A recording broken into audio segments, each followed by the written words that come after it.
show you guys what I got here. This is a southern beekeeper's nightmare. This is a handful of small hive beetle larvae. Just absolutely disgusting. And I wanted to show this to you because I wanted to explain how quickly small hive beetles can take over a hive. This particular hive, it's actually a queen castle, a compartment of a queen castle.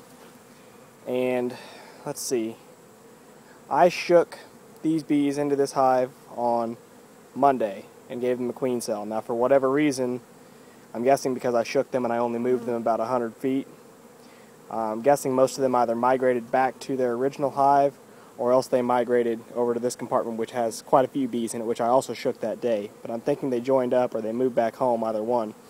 Regardless, they didn't stay in the chamber as they needed to with the brood and larvae that I gave them. So it is now Friday morning. It's been not even 4 days since I did this, and they have completely reduced this. There was 3 frames of comb in here, and they've reduced it to nothing. There's this huge pile of debris on the bottom of the box, and you can see it's just alive. It's just crawling with maggots. It's absolutely disgusting. Now, to be honest with you, I don't know the best way to kill maggots when they're in this form. I wish I had some chickens. I'd let my chickens just get after it. My wife won't let me feed them to her fish just yet, but I suppose someday when I get my aquaponics going again, get some tilapia, that'd be a darn good place to do it, because you know they'd love it.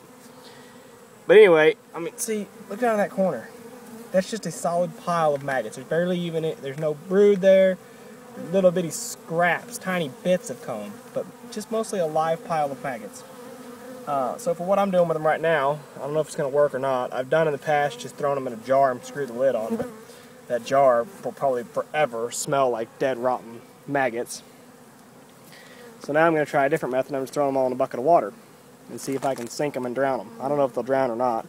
If there's any biologists out there that know about small hive beetles, maybe they can tell me the most effective way to kill them when you got a pile of maggots like this. But what I absolutely don't want to do is just leave them here and act like they never happened, because they'll all just crawl next door into, well, actually these will crawl out on the ground to pupate, but it would greatly up the small hive beetle population in my bee yard, and I don't want that.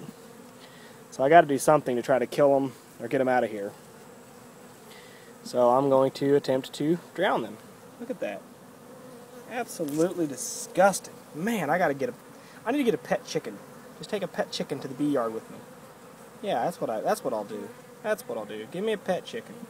I'll let you all know whenever I get that figured out. When I get my pet chicken, I'll make a video. I don't know if my wife would let me do that or not. I know she's on board for chickens, but I don't know if she'd let me have just one right away. She wants to get a whole chicken coop, which I agree with, which is awesome.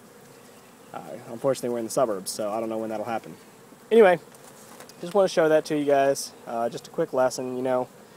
If you're going to make splits or do stuff down here in the south with small hive beetles, you just got to know you've got to keep a population of bees. As long as you've got a good population of bees, they can handle the small hive beetle no problem.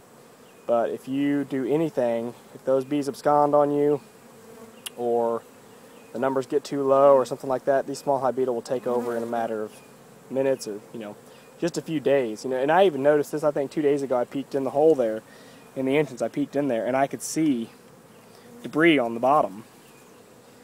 And that was the signs basically already of small hive beetle just feasting inside this hive just as little as 2 days ago.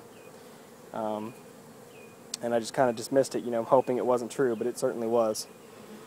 So anyway, I'm taking this hive, which is my 2013 queen that was just raised up, and I've just marked her and caged her inside here, and I'm taking her back over to the house ready to removal a week ago, because I've got scout bees or forager bees that are still returning over there since it's only a mile away.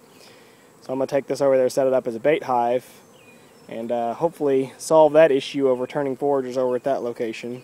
And then I'm taking that original hive, which I've already got loaded in the truck, taking it out to a friend's house that's several miles away, so hopefully I won't have any issues of returning foragers. But anyway, just think about all those nasty larvae, nasty small hive beetle maggots as you're eating your lunch or enjoying your breakfast. See ya.